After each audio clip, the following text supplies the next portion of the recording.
seberapa berat sekalipun ya, dengan pertolongan Tuhan kita dapat mengikuti hukum-hukum pemerintahan yang ada di mana saja. Tetapi sehubungan dengan hal ibadah, maka kita harus berdiri seperti Daniel. Seperti siapa? Mordekai. Ya.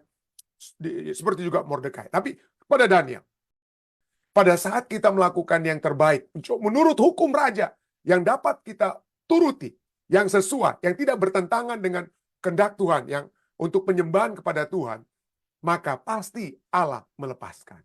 Allah melepaskan Daniel. Jadi sesuatu yang membinasakan dapat digunakan untuk sesuatu merayakan kelepasan Tuhan. Ya.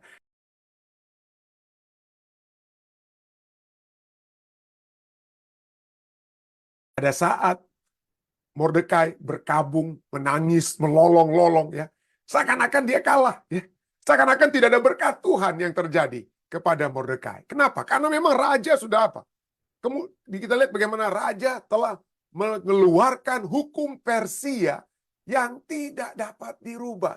Setiap perintah raja, apa yang raja katakan pada saat raja meminta, hei semua wanita, gadis-gadis, dikumpulkan ke dalam istana raja yang terbaik dari setiap daerah, termasuk Esther yang dikumpulkan. Esther tuh nggak bisa diam, dia bilang, nggak mau deh, ini kan raja kafir, saya kan nggak mau kawin dengan orang kafir ini. Nggak bisa kita bilang seperti begitu. Perintah raja itu adalah hukum. Kita tidak bisa menolak. Sehingga Esther tidak punya pilihan lain pada saat dia apa? Harus masuk dan kemudian menjadi ratu. Menjadi istri seorang kafir. Ingat, pada saat Esther menjadi ratu di Persia, pada saat itu di orang-orang Israel banyak yang juga sudah pulang, orang-orang Yahudi ya. Mereka sudah pulang. Dan di zaman Esra dan Nehemia, ya, di zaman-zaman juga Esther pada saat itu juga, itu banyak teguran-teguran daripada Esra dan Nehemia kepada orang-orang Yahudi yang menikah dengan orang-orang bukan Yahudi. Nah ini kok Esther ini mau ini dinikahkan dengan Raja Persia. Kenapa? Karena perintah raja itu tidak bisa apa? Tidak bisa ditolak. Itu adalah hukum. Hukum yang kalau ditolak itu hanya satu. Hukum mati. Ya, hukum mati. Misalnya dalam kitab Daniel, pada pelajaran ini kita akan coba melihat ada banyak persamaan antara apa yang terjadi dengan Daniel di zaman Persia dengan Mordekai dan Esther juga di zaman Persia. Yaitu adanya apa? Misalnya, kitab Daniel 6 ayat 9 berbicara tentang apa? Bahwa hukum Persia itu tidak dapat diubah. Daniel 6 ayat 9. Ini orang-orang pegawai-pegawai raja yang cemburu dengan posisi Daniel. Ini orang Yahudi kok posisinya tinggi nih. Ini mesti kita lengserkan dulu ini, kita cungkil dulu nih orang Yahudi ini. Jadi mereka mencari kesalahan Daniel dan mereka apa? Mendapatkan kelemahan dari sudut pandang mereka. Ya, nanti kita akan lihat ya. Jadi mereka katakan kepada raja, oleh sebab itu ya raja, keluarkanlah larangan itu. Larangan di mana selama 30 hari tidak ada boleh orang menyembah Allah lain selain engkau raja. Biarlah engkau itu dianggap raja juga sebagai Allah. Biarlah kami semua menyembahnya kepada raja. 30 hari saja, hanya 30 hari. Wah senang juga raja ya. Senang juga. Oke. Jadi mereka katakan, sebab itu ya raja, keluarkanlah larangan itu. Buatlah suatu surat perintah yang tidak dapat diubah. Menurut undang-undang orang Media dan Persia, undang-undang orang Media dan Persia yang apa? Yang tidak dapat dicabut kembali. Jadi undang-undang Persia itu tidak dapat dicabut kembali. Kembali dalam kitab Esther ini disebutkan lagi. Ya. Esther 8 ayat 8. Ya. Pada saat raja kemudian menuliskan apa yang raja katakannya. Tuliskanlah. Ya. Tuliskanlah atas nama raja apa yang kamu pandang baik tentang orang Yahudi. Dan meteraikanlah surat itu dengan cincin meterai raja. Karena surat yang dituliskan atas nama raja dan dimeteraikan dengan cincin meterai raja tidak dapat ditarik kembali. Ya, tidak dapat ditarik kembali. Itulah hukumnya. Itulah hukumnya. Jadi pemerintahan saat itu, pada saat raja memerintah, itu tidak ada MPR dan DPR, tidak ada Kongres dan Senat ya. Tidak ada Kongres dan Senat, dengan kata lain, segala sesuatu itu, hukum-hukum itu keluar dari mulut raja. Keluar dari mulut raja. Jadi apa yang raja keluarkan, kalau itu dituruti, itu sah saja. Oke, sah saja. Jadi ada yang bertanya, Pendeta Rantung, ini gimana nih Esther? Nih Esther tuh apa waktu dia ini nih hanya sebagai sampingan sedikit ya. Ada yang pernah berdiskusi, katakan ini Esther itu pendeta gimana dia ya? Kok dia sebelum diangkat menjadi ratu, kok dia apa ya masuk ke istana raja ya, masuk ke istana raja, padahal dia belum diangkat menjadi ratu, belum diresmikan menjadi ratu, dia sudah dengan katakan kok tidur dengan raja. Oh ini gimana nih pendeta? Apakah Esther sudah melacurkan dirinya? Apakah Esther sudah menjadi pelacur ya? Melacurkan dirinya untuk tidur dengan raja. Lalu selama ini saya pernah mendengar orang-orang yang bertanya seperti itu. Saya cuma katakan, oke, apa kira-kira hukum kita pada saat ini? Hukum pernikahan pada saat ini, apa yang terjadi? Yang terjadi saat ini, saya tidak tahu di Indonesia apa masih sama, tapi masih dengan demikian. Tapi di Indonesia dulu dan di Amerika saat ini, pernikahan Anda itu sah kalau Anda pertama-tama di Amerika. Pertama-tama Anda itu dinikahkan di civil court, di kantor catatan sipilnya pemerintah. Kalau ada catatan sipil pemerintah itu, Anda sudah dinyatakan sebagai suami istri, itulah yang mensahkan pernikahan Anda itu adalah catatan sipil. Gereja itu memberkati apa yang sudah disahkan oleh catatan sipil. Nggak boleh terbalik. Nggak boleh kita upacara gereja dulu, baru kemudian sahkan di catatan sipil. Itu bahaya. Saya pernah hampir buat seperti itu ya. Di Amerika, saya bilang, gimana kalau kita ada acara gereja dulu, baru kita ke pencatatan sipil ya, baru kita ke municipality atau kantor wali kota di sini mungkin seperti itu. Wah, pendeta-pendeta di Allegheny, pendeta langsung nggak boleh begitu. Di Amerika ini peraturannya harus catatan sipil dari municipality dulu, dari kantor pemerintahan, baru Anda boleh buat itu di gereja untuk apa? Memberkati. Nah, jadi dengan kata lain, apa yang dilakukan Esther pada saat raja menitahkan mereka semua untuk apa? Untuk menjadi apa ya? Menjadi istri atau gundik-gundik raja, itu sudah disahkan. Raja, setiap wanita, gadis-gadis yang masuk ke dalam istana raja pada saat itu, kalau Anda baca kisah Esther pasal 2, mereka sudah dimasukkan ke dalam istana raja. Mereka itu sudah dalam hukum pemerintah saat itu sudah menjadi sah milik raja. Mereka sudah menjadi sah milik raja. Kenapa? Segala titah raja. Apa yang raja titahkan? Raja titahkan semua gadis-gadis kumpul. Itu sudah disahkan. Semua itu sudah menjadi istri raja. Tapi mungkin ada yang bilang, loh, kok pendeta kok mau nih Esther itu jadi salah satu dari gundik ya, dan kemudian dia menjadi ratu ya, dengan kata lain ya. Kok dia mau menjadi gundik? Loh, kita lihat memang itu tidak ideal ya. Seperti perceraian itu tidak ideal, seperti poligami itu tidak ideal. Poligami itu tidak ideal, tapi itu dilakukan oleh siapa juga ya? Dilakukan oleh Abraham, dilakukan oleh apa? Oleh Daud dan lain sebagainya. Itu tidak dikehendaki Tuhan. Tapi itulah kenyataannya pada saat itu. Jadi kalau kita langsung mengatakan, wah Esther ini kenapa tidak memiliki prinsip, kenapa dia... Waduh, kalau pada saat Esther dipanggil untuk masuk ke dalam istana raja, sebagai seorang gadis, ya, perawan, dan kemudian apa ya, sebelum dia diangkat menjadi raja sekalipun sudah masuk ke kamar raja dengan kata lain ya, pemahaman-pemahaman seperti itu, maka kita dapat katakan bisa apa ya? Bisa bahaya Esther dengan kata lain. Itu poin pertama. Poin kedua, itu saja. Oke, mungkin Anda katakan, wah Esther ini berdosa. Oh dia mau berdosa begitu ya. Tapi ingat, dia dari segi hukumnya, dia itu tidak berdosa. Dari hukum Medio Persia, dia tidak berdosa sebagai orang apa? Pelacur dengan kata lain ya. Kenapa? Karena dia hanya berhubungan dengan raja. Pelacur itu berhubungan dengan banyak orang ya. Jadi raja secara sah memiliki Esther sebagai salah satu gundiknya atau istrinya. Raja memiliki kesahan, sah di mata hukum pada saat itu. Esther adalah sah milik raja. Jadi tidak bisa kita katakan Esther sedang melacurkan dirinya. Ya. Esther tidak melacurkan diri. Tidak ada yang salah yang dibuat oleh Esther. Kenapa? Apa segala tindakannya itu berdasarkan hukum yang berlaku pada saat itu. Apakah hukum itu ideal? Tidak ideal. Seperti perceraian sekalipun sampai saat ini pun tidak ideal. Tuhan tidak menghendaki. Bukan itu rancangan Tuhan. Rancangan Tuhan untuk poligami? Tidak. Yesus sendiri harus mengulangi bahwa pernikahan itu antara seorang pria dan seorang wanita. Ya, sepasangan saja. Itulah yang idealnya. Tapi mau tidak mau kita hidup dalam dunia yang berdosa. Dan ada orang-orang yang berdosa semuanya. Membuat hukum-hukum seperti Raja Ahasveros, Raja Persia ini membuat hukum.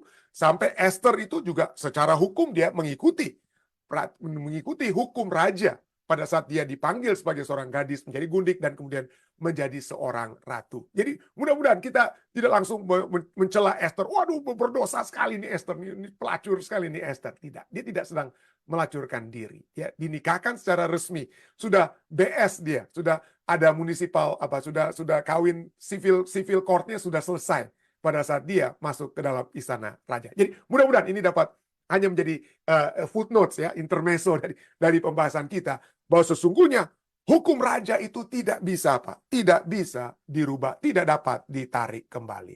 Dan poinnya adalah dalam kisah Daniel dan Esther, inti masalahnya adalah apakah kita menyembah Allah atau menuruti hukum raja.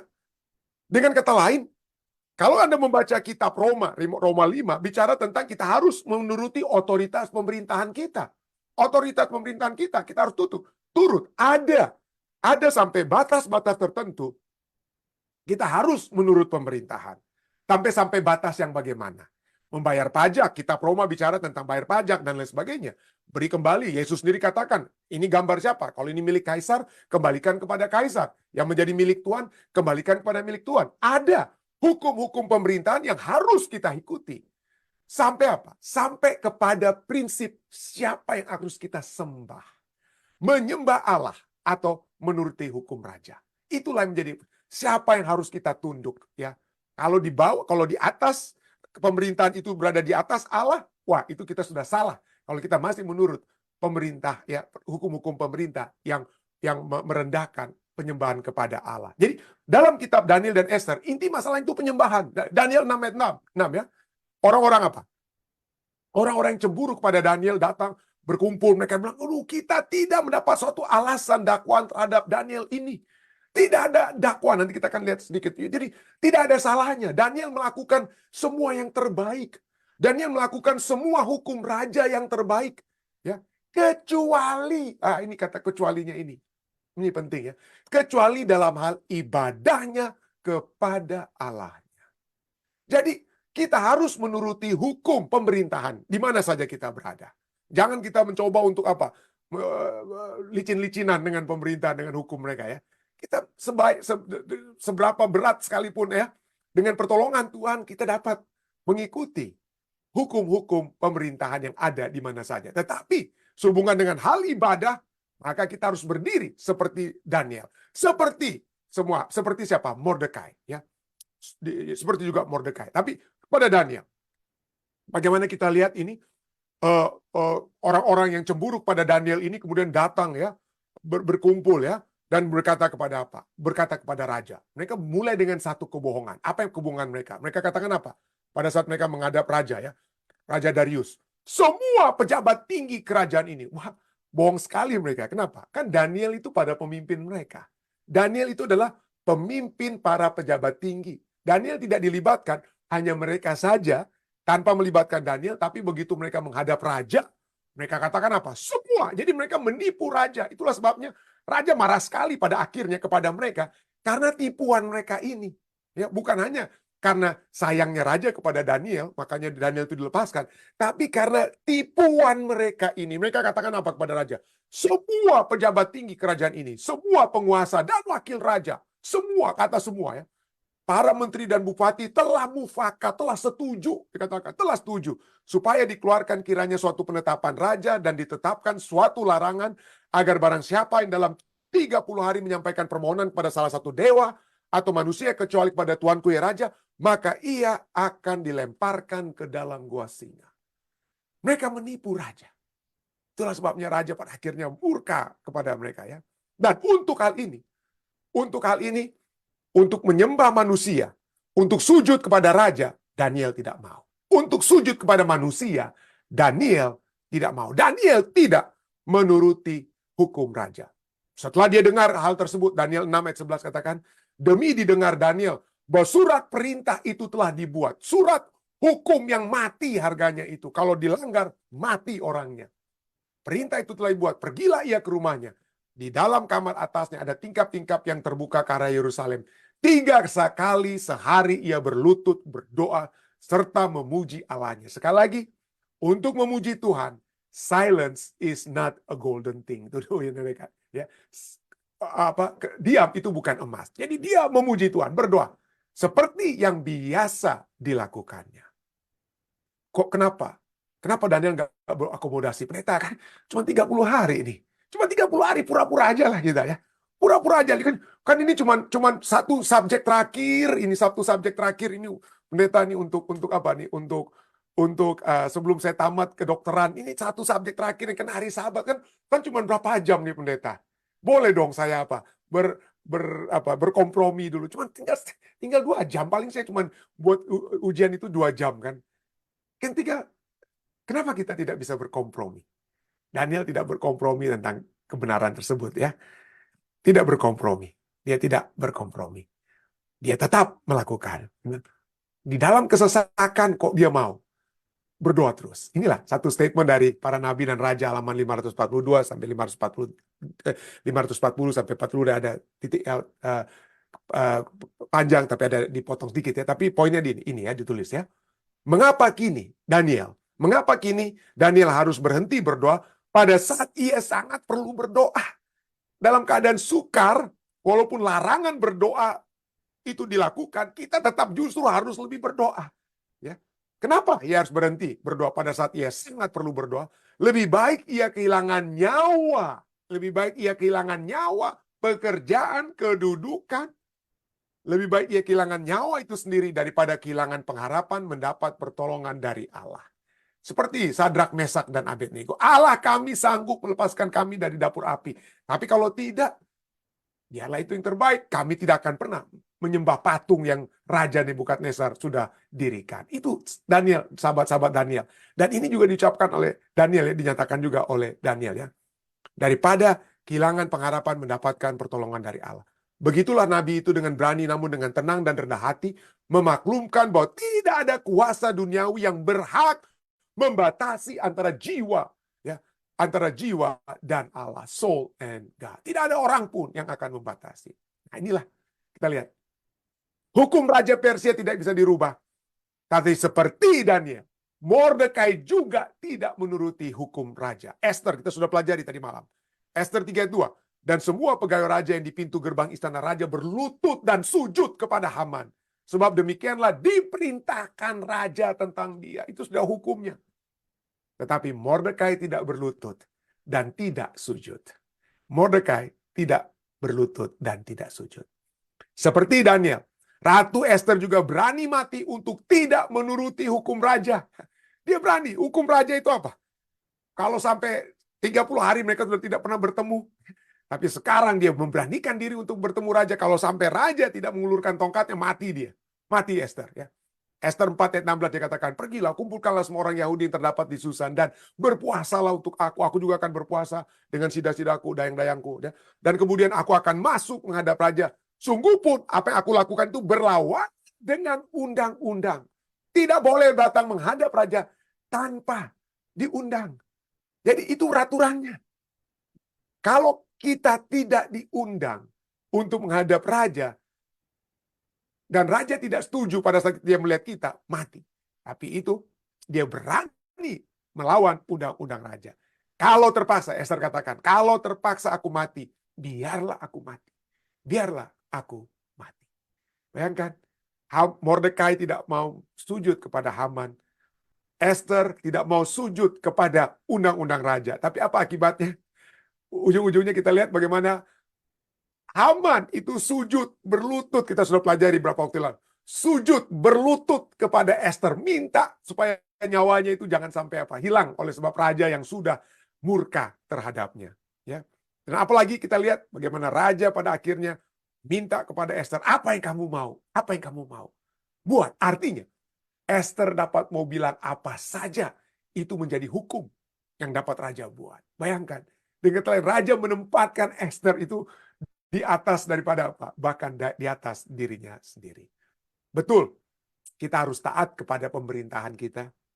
Tetapi di atas segala sesuatu itu, dikatakan, Kisah Para Rasul 5:29, kita harus lebih taat kepada Allah daripada kepada manusia. Taat kepada Allah daripada kepada manusia.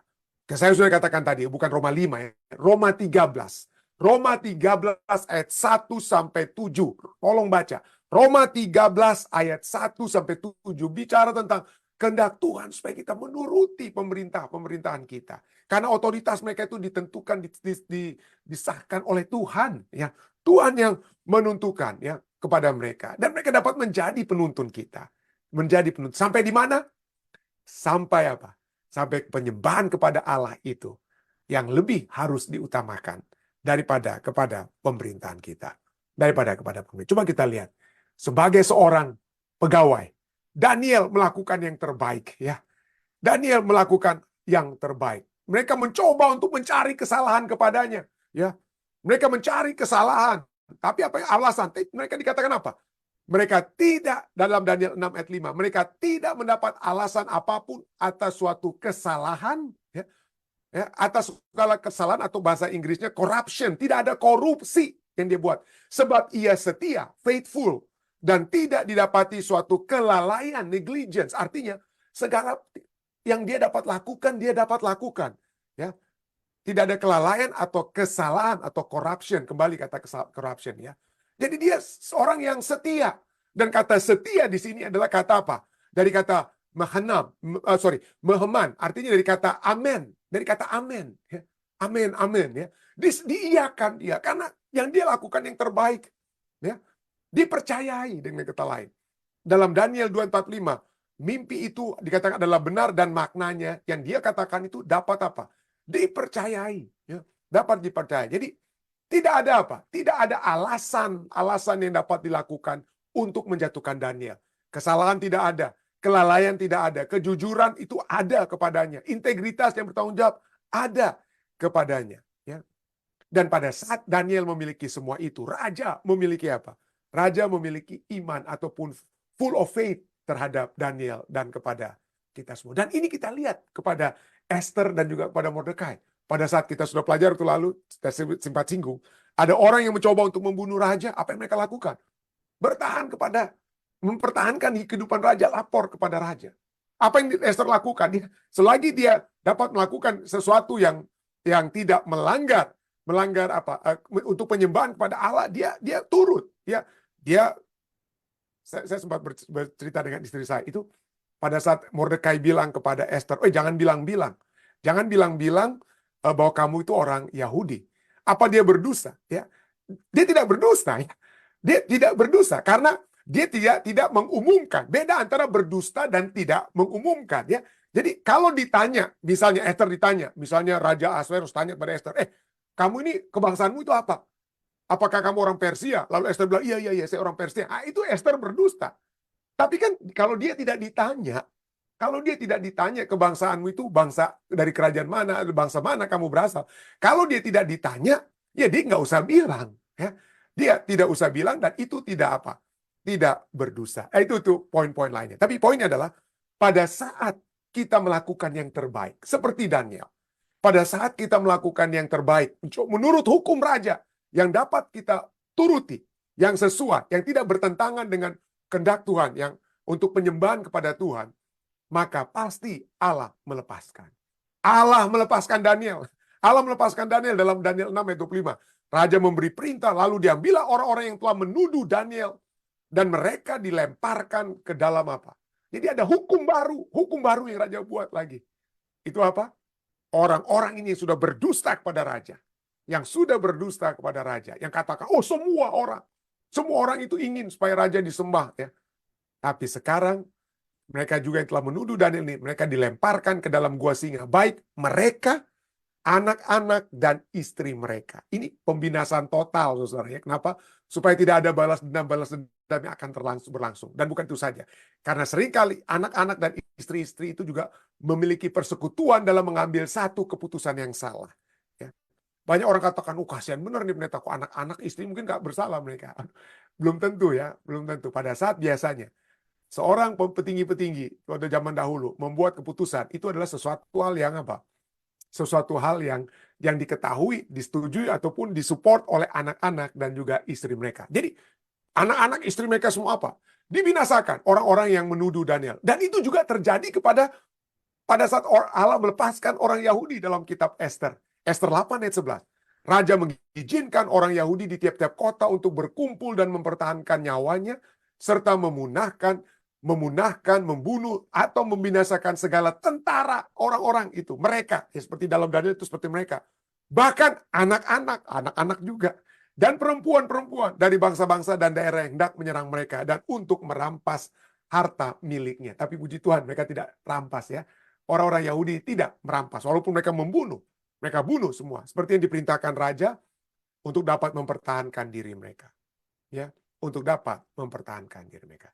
Tapi disinilah kita melihat iman daripada Esther ya. Penuh keberanian. Semuanya itu terjadi pada saat dia dengan penuh keberanian menghadap raja yang bertentangan dengan undang-undang raja. Tapi dia memiliki keberanian. Seperti saya katakan tadi malam, tapi saya tidak tunjukkan ayatnya. Wasti itu tidak mau menghadap raja dalam Daniel 1 ayat 12. Ada kontrasnya. Wasti dalam Daniel 1 ayat 12. Menolak untuk menghadap menurut titah raja. Menolak untuk apa? Bahkan menolak untuk menghadap menurut titah raja. Tapi kita lihat bagaimana Esther, ya, dia pergi ya, yang berlawanan dengan apa? Dengan undang-undang. Jadi bertolak belakang antara Esther dan Wasti. Ya. Esther dan Wasti bertentangan. Ya. Undang-undang yang dilawan, tapi beda tindakan yang dilakukan oleh kedua orang ini. Esther sangat mau menghadap raja. Esther 8 ayat 11 katakan, aku serta dayang-dayangku pun akan berpuasa demikian. Dan kemudian aku akan masuk menghadap raja. Sungguh pun berlawanan dengan undang-undang. Kalau terpaksa aku mati, biarlah aku mati.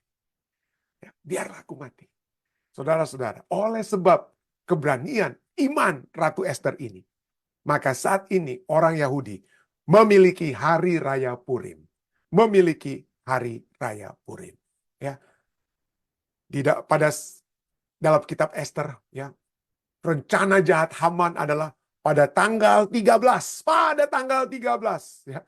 Dia menjatuhkan undian tanggal 13. Bulan Adar. Makanya itu sebabnya tanggal 13 disebut sebagai tanggal yang apa ya? Tanggal yang tidak beruntung. Apalagi Friday the 13th. Ya. Kalau hari Jumat kena tanggal 13. Waduh.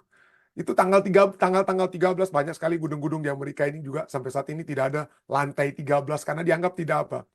Tidak membawa keuntungan ya. Karena inilah angka kebinasaan itu mungkin dari kitab Esther ini ya. Ada tanggal 13 ya. Tanggal 13 seharusnya orang-orang Yahudi itu mati. Tanggal 13. Tetapi justru satu hari kemudian orang-orang Yahudi itu apa? Bersukacita. Merayakan hari raya Purim. Esther 9 ayat 24 dan 29 katakan, sesungguhnya Haman bin Hamedata orang Agag, seterus semua orang Yahudi itu telah merancangkan hendak membinasakan orang Yahudi, dan dia pun telah membuang pur, yaitu undi, yang artinya Purim, undi-undian, ya, undi-undian, pur, ya, itu adalah dari kata itu, pur, untuk menghancurkan dan membinasakan mereka pada tanggal 13. Tapi ayat 29 katakan apa? Lalu Esther sang ratu, anak Abihail, menulis surat bersama-sama dengan Mordekai, orang Yahudi itu.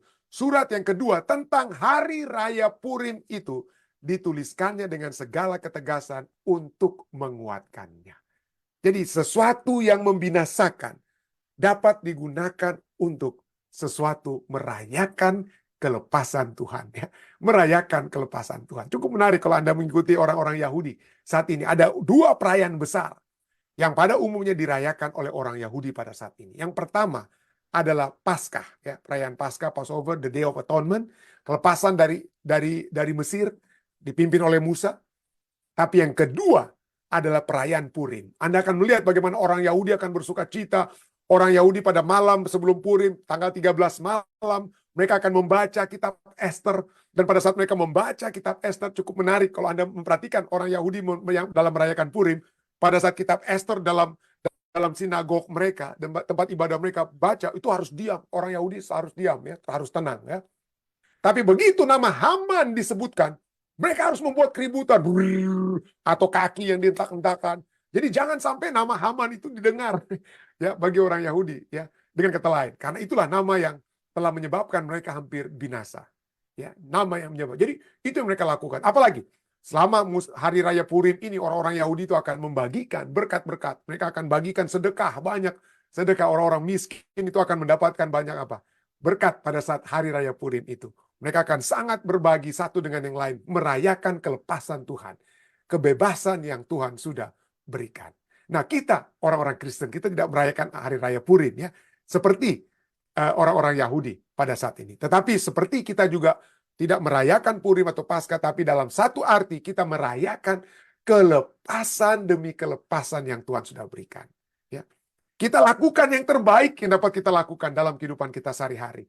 Dan dalam kehidupan sehari-hari, walaupun kita sudah melakukan yang terbaik, menjadi anggota masyarakat yang terbaik, menjadi pegawai yang terbaik, yang tidak korupsi, yang tidak macam-macam, tidak menyalahgunakan uang ini dan itu, bekerja dengan setia dan lain sebagainya. Seringkali kita mendapatkan masalah. Entah dalam rumah tangga, di tempat kita bekerja, di mana saja kita berada. Kita yang sudah melakukan yang terbaik, seperti Daniel, seperti Mordekai dan Esther, seringkali mendapatkan masalah. Tetapi ketahuilah, akhir kitab buku Esther bukan tentang kematian umat-umat Tuhan. Betul, mungkin kita dapat mati dalam dunia ini pada saat kita menghadapi masalah. Ada martir demi martir yang dibunuh oleh sebab keyakinan mereka. Tapi pada akhirnya, kelepasan yang terbesar itu ada dalam kerajaan surga. Di mana disitulah kita tidak memiliki pilihan seperti dalam dunia ini. Memilih untuk menyembah raja atau setan atau milih Tuhan. Pada saat kita masuk ke dalam kerajaan surga nantinya, pilihan kita sudah bulat, hanya satu, untuk menyembah Yesus Kristus Tuhan kita ya. Untuk menyembah Yesus Kristus Tuhan kita. Tidak ada lagi hal-hal yang akan menghalangi kita untuk menyembah Tuhan kita. Kenapa? Karena Dia adalah Allah yang melepaskan. Yesus adalah juru selamat yang melepaskan kita. Bukan dari tangan orang Israel, orang Mesir, atau tangan orang Persia, tetapi dari kungkungan dosa yang sekarang ini masih menjadi bagian kita. Kita memiliki pengharapan kelepasan yang pasti pada saat kita masuk ke dalam kerajaan surga. Kiranya ini selalu menjadi apa? Hal yang selalu kita ingat, selalu kita pikirkan. Tuhan dapat melepaskan kita sekarang, tapi satu saat kelepasan yang pasti dan sempurna akan menjadi bagian kita. Kiranya ini terus menjadi satu keyakinan dalam diri kita masing-masing. Saya bawa ini dalam nama Yesus.